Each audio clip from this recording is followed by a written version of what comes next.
Sa iba pang mga balita, mga alumni naman ng UP na nasa larangan ng broadcasting nagtipon-tipon sa isang pagsasalo. Mga programa ng pamantasan para sa mga mag-aaral inilatag. Ang detalye kunin natin mula sa aming kasamang si Jade Miguel.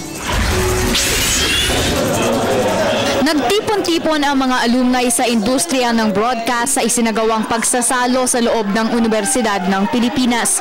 Dito makikita ang bihirang pagkakataon kung saan nagsama-sama ang mga media practitioners sa iba't ibang network at periodiko.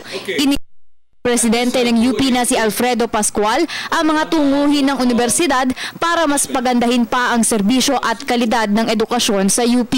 First, we recruit the best and brightest students, which has always been the case for UP. We ensure access of qualified students to UP. We strengthen and incentivize our faculty, so we recruit the best also, and we develop them and try to retain them. We are transforming UP into a research-intensive university, being true to our charter. We are intensifying internationalization. Our graduates and our programs are globally competitive. Nakasentro ang mga layuning ito sa One University, One UP. We also adopted the guiding spirit of One University, One UP. Given that we have so many campuses, so many constituent units now, it's important that we bring all these together again and be guided by one standard of excellence.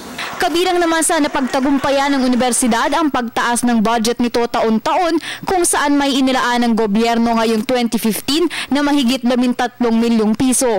Maliban pa rito, isa rin sa ipinagmamalaki ng ng universidad ang kakayahan nilang mag-generate ng kita na nakapagbigay na ng donasyon para sa pagpapagawa ng UP Bonifacio Global City Campus, pagbili sa mga kagamitan at pagpondo sa mga scholarships sa universidad. Para sa Telebisyon ng Bayan, Jade Miguel.